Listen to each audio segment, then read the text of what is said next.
Hello students, मैं Amit Singh Rana, chief mentor and director the pillars institute, आप लोगों के सामने ऑनलाइन माध्यम से प्रस्तुत हो रहा हूँ।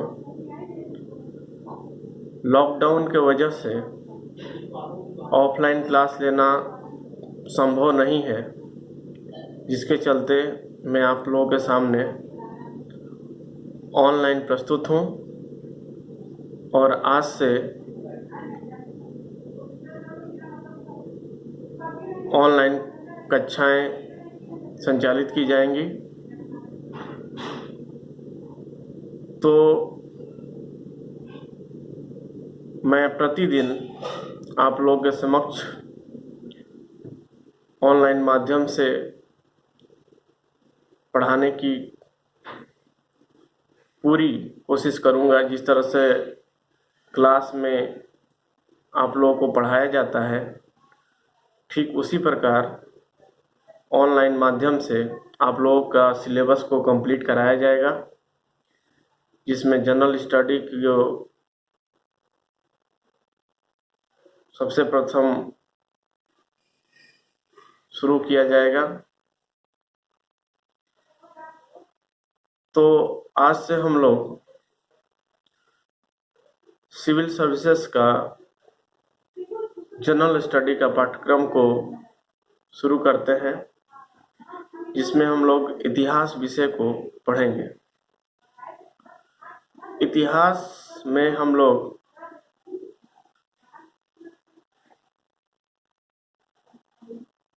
उसके तीनों भागों को,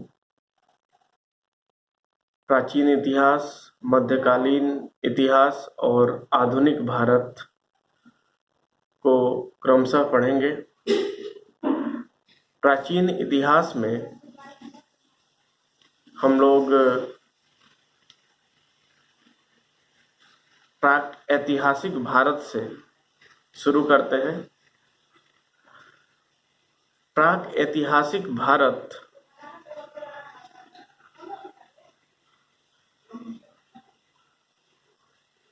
के बारे में जैसे कि आप लोग जानते होंगे कि हम लोगों को पढ़ना है, और बीपीएससी हो या अन्य स्टेट पीसीएस परीक्षाओं में इससे हमेशा प्रश्न पूछे जाते हैं। तो प्रागैतिहासिक भारत से हम लोग प्राचीन इतिहास की शुरुआत करते हैं। प्रागैतिहासिक काल एक ऐसा काल है जिसका कोई लिखित विवरण प्रस्तुत नहीं किया गया है। इस काल का कोई लिखित विवरण प्रस्तुत नहीं है, उसे ही प्रागैतिहासिक काल कहा जाता है। अर्थात एक ऐसा काल जिसका कोई लिखित विवरण प्रस्तुत नहीं है, उसे प्रागैतिहासिक काल कहा जाता है। इस काल को 3 भागों में विभाजित किया गया है। पाषाण काल या पाषाण युग, कांस्य युग और लौह युग। पाषाण युग को भी 3 भागों में विभाजित किया गया है। पूरा पाषाण काल, मध्य पाषाण काल और नव पाषाण काल। मैं फिर से इसको दोहराना चाहूंगा और अपनी बातों को ठीक उसी प्रकार मैं आप लोगों के सामने प्रस्तुत करना चाहूंगा जैसे मैं सामान्यतः क्लास में करते आया हूं, ताकि आप लोगों को समझने में और नोट करने में भी असुविधा न हो। तो जो लोग चाहते हैं कि मैं नोट करूं, तो आप लोग आराम से नोट कर सकते हैं, क्योंकि मेरा बोलने का स्पीड बहुत ही धीमा रहेगा और मैं पूरा कोशिश करूंगा कि कंटेंट को मैं आप सबको बेहतर तरीके से समझा सकूं। तो प्रागैतिहासिक काल को 3 भागों में बांटा गया है। पहला भाग को हम लोग पाषाण युग कहते हैं, दूसरे भाग को कांस्य युग और तीसरे भाग को लौह युग कहा जाता है। अब हम लोग पाषाण युग की बात करते हैं। पाषाण युग को भी हम लोग 3 भागों में बांटते हैं: पूरा पाषाण काल, मध्य पाषाण काल और नव पाषाण काल।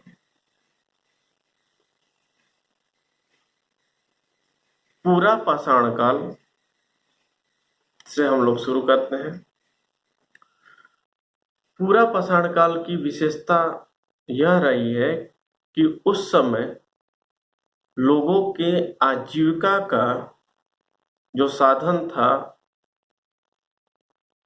वो शिकार था, अर्थात लोग उस समय शिकार करके अपना जीविकोपार्जन करते थे और वो शिकार पत्थर के हथियार से करते थे या फिर जानवरों के हड्डियों से वो हथियार तैयार करते थे और शिकार करते थे। वो शिकार के अलावा फल खा के जिंदा रहते थे और इसके अलावा वो पक्षियों को खाते थे। तो जैसे कि आप लोग जाने कि पूरा पाषाण काल के लोगों का आजीविका का आधार शिकार था और वो शिकार के लिए पत्थर या हड्डी, जो जानवरों की हड्डी होती थी, उन जानवरों की हड्डियों को वो हथियार के रूप में प्रयोग करते थे। पूरा पाषाण काल के बाद हम लोग चलते हैं मध्य पाषाण काल में। मैं मध्य पाषाण काल के बारे में बस आप लोगों को यही बताना चाहूंगा कि यह वह काल था जिसमें कृषि का, मतलब मध्य पाषाण काल का अंत होते होते कृषि के बारे में लोग जानने लगे और नव पाषाण काल के आते आते या नव पाषाण काल में एग्रीकल्चर होने लगा था। मतलब नव पाषाण काल में कृषि को लोग करने लगे थे। तो नव पाषाण काल की जो विशेषता रही है वो कृषि रही है और इसके अलावा, कृषि के अलावा पहिए का भी आविष्कार हुआ था नव पाषाण काल में। और नव पाषाण काल की एक और विशेषता यह है कि लोग अपने सुरक्षा के लिए निवास बनाने लगे थे।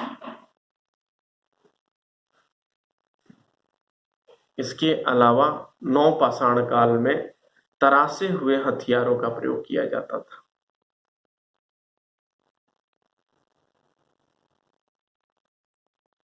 नव पाषाण काल की विशेषता और रही है कि उस समय मिट्टी के बर्तन का प्रयोग किया जाता था और ये जो मिट्टी के बर्तन होते थे उन बर्तनों पर चित्रकारी की जाती थी।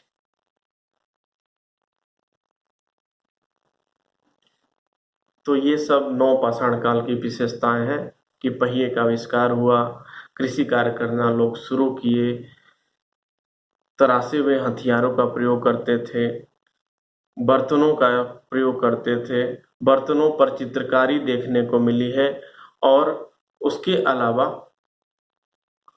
घर्षण करके दो पत्थरों को रगड़ के आग उत्पन्न करने की कला भी लोग सीख लिए थे नव पाषाण काल में। तो पाषाण काल के बारे में अभी हम लोग बात कर रहे थे, जिसमें कि पाषाण काल में हम लोग 3 युग के बारे में जाने हैं, 3 काल के बारे में जाने हैं। पाषाण युग में ही 3 युग, जिसको हम लोग पूरा पाषाण काल, मध्य पाषाण काल और नव पाषाण काल के बारे में हम लोग जाने। मध्य पाषाण काल में बस इतना ही था कि लोग कृषि के बारे में, जैसे ही मध्य पाषाण काल का अंत होते होते लोग कृषि के बारे में जानना शुरू कर दिए थे, और नव पाषाण काल के शुरुआत होते ही कृषि का आविष्कार हो चुका था। अर्थात मध्य पाषाण काल के अंत और नव पाषाण काल के शुरू में एग्रीकल्चर का उद्भव हो गया। तो ये रहा पाषाण युग की विशेषता। अब हम लोग पाषाण युग से कांस्य युग पर आते हैं। इसे हम ताम्र पाषाण युग भी कह सकते हैं। ताम्र पाषाण युग अर्थात तांबे का प्रयोग से संबंधित है। ताम्र पाषाण युग, इस युग का नाम इसीलिए दिया गया क्योंकि उस समय तांबे का प्रयोग होना शुरू हो गया था, और मनुष्य ने सबसे प्रथम तांबे का प्रयोग ही किया था। तांबा धातु का ही प्रयोग सर्वप्रथम किया, इसलिए इसे ताम्र पाषाण काल या ताम्र पाषाण युग कहा जाता है।